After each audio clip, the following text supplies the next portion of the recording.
El libro de Job es una de las obras más profundas y conmovedoras de toda la Biblia. No es solamente la historia de un hombre, sino una enseñanza universal sobre el sufrimiento, la fe y la justicia divina. Es una historia que se puede contar una y otra vez, porque todos, en algún momento, hemos sentido dolor, confusión o soledad. Job nos acompaña en ese valle oscuro, pero también nos enseña a mirar hacia lo alto. Job era un hombre íntegro. Vivía en la tierra de Uz, y la Biblia lo describe como perfecto y recto, temeroso de Dios y apartado del mal.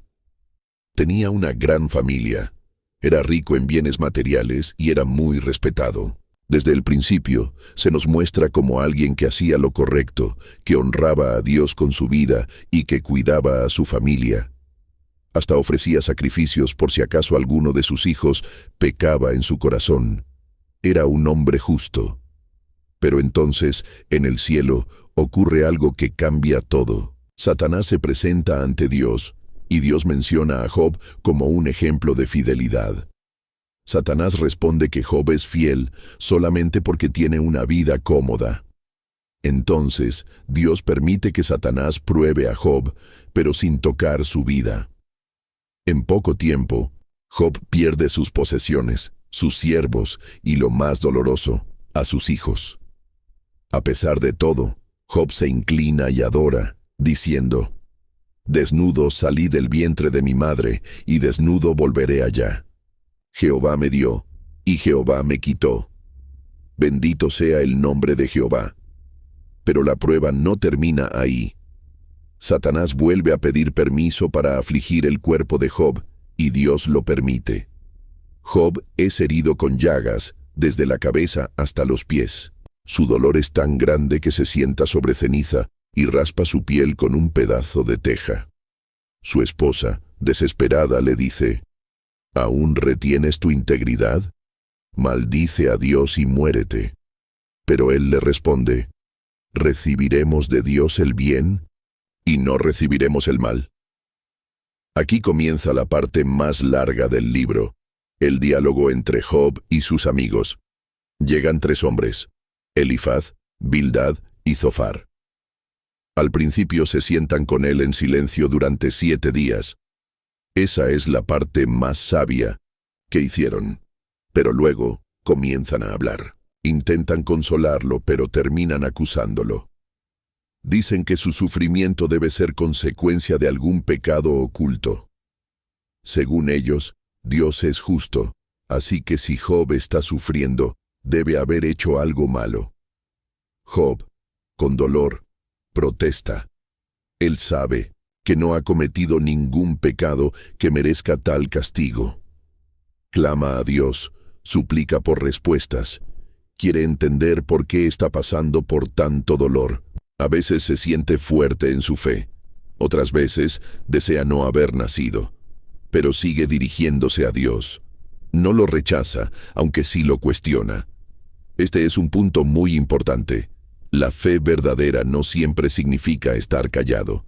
A veces, la fe se manifiesta en forma de preguntas, gritos, lágrimas. Job no se aleja de Dios. Se aferra a Él, incluso en su confusión. Los discursos de los amigos se vuelven cada vez más duros, mientras Job se defiende con mayor firmeza.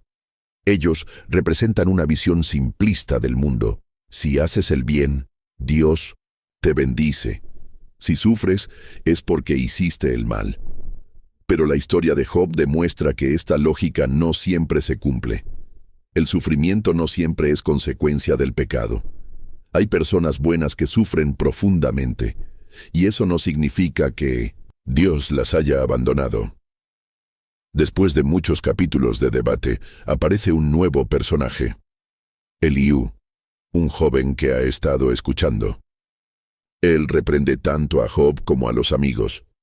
Reconoce que Dios es justo, pero también que a veces permite el dolor para enseñar o corregir, no necesariamente como castigo. Eliú prepara el camino para la parte más impactante del libro, La respuesta de Dios. Dios finalmente habla, y lo hace desde un torbellino, pero no da explicaciones como Job esperaba. No dice por qué permitió el sufrimiento. En lugar de eso, hace una serie de preguntas a Job. Preguntas sobre la creación, los animales, el mar, las estrellas. ¿Dónde estabas tú cuando yo fundaba la tierra?, le pregunta. ¿Quién encerró con puertas el mar? ¿Has mandado tú a la mañana en tus días? Dios no responde al por qué, sino que revela el quién. Él muestra su poder, su sabiduría, su soberanía. Le recuerda a Job que hay un orden en el universo que va más allá del entendimiento humano. Job, al escuchar a Dios, se humilla. Dice, de oídas te había oído, mas ahora mis ojos te ven. Por tanto, me aborrezco y me arrepiento en polvo y ceniza. No porque se descubriera culpable de algún pecado oculto, sino porque reconoció que había hablado sin comprender. La revelación de Dios le bastó. Ya no necesitaba explicaciones, solo necesitaba la presencia del Creador. Dios luego reprende a los amigos de Job. Les dice que no hablaron con verdad como lo hizo Job. Les pide que ofrezcan sacrificios y que Job ore por ellos, y así lo hace. Después de eso, Dios restaura a Job, le da el doble de lo que tenía antes. Vuelven sus hermanos y hermanas a consolarlo. Tiene nuevos hijos. Su vida es bendecida nuevamente. Pero el mensaje central del libro no está en la restauración material. Está en el proceso, en el camino. Job fue probado, sí, pero su fe fue purificada. Descubrió una relación más profunda con Dios. Aprendió a confiar, incluso cuando no entendía, y eso es lo que más necesita escuchar la gente hoy. El libro de Job nos enseña que el sufrimiento no siempre tiene sentido inmediato. No siempre sabremos por qué pasan las cosas. Pero eso no significa que Dios esté ausente. Al contrario, muchas veces es en medio del dolor donde más cerca está. Job no recibió una explicación, pero recibió una revelación. Y eso fue suficiente para él. Debe ser suficiente para nosotros también. Para quienes hoy están pasando por momentos difíciles, la historia de Job ofrece esperanza. Muestra que no estamos solos, que el sufrimiento no nos define, que la fe no es negar el dolor, sino seguir confiando en medio de él, que Dios no se olvida ni se equivoca, que incluso cuando parece que está en silencio, Él sigue siendo soberano, justo y fiel. También nos enseña a no juzgar el sufrimiento ajeno. Los amigos de Job estaban seguros de que él había pecado, pero estaban equivocados. Sus palabras, aunque bien intencionadas, causaron más dolor. A veces, lo mejor que podemos hacer por alguien que sufre no es hablar, sino estar presentes, escuchar, orar, amar.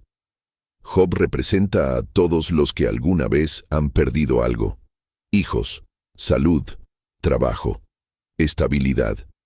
Representa al padre de familia que no sabe cómo alimentar a sus hijos, a la madre que llora la pérdida de un hijo, al joven que lucha con una enfermedad sin cura, a la persona que se pregunta si Dios aún está allí. Y la historia dice, sí, Dios está. Aunque no lo veas, aunque no lo sientas, Él está. Y no ha terminado contigo. La fe de Job fue puesta a prueba como pocas veces se ve en las Escrituras. Pero salió refinado, más fuerte, más sabio, y sobre todo, más cercano a Dios. Al final, no fue el oro ni los ganados lo que realmente importó. Fue esa frase que dijo, ahora mis ojos te ven. Eso es lo que hace el sufrimiento cuando se camina con Dios, abre los ojos del alma, nos permite ver a Dios de una manera nueva. Y así termina la historia. Con restauración, sí. Pero más que eso, con transformación. Job no solo recibió cosas nuevas, recibió una visión más clara del Creador. Y eso al final del día, es lo que todos necesitamos. No más respuestas, sino más de Dios. Que la historia de Job nos inspire a perseverar, a confiar, a no rendirnos, a entender que aunque la vida nos derribe, Dios puede levantarnos. Que aunque no entendamos todo, podemos descansar en aquel que lo entiende todo. Que aun cuando perdamos todo, si no perdemos la fe, lo tenemos todo. Dios sigue siendo fiel. Y eso nunca cambia.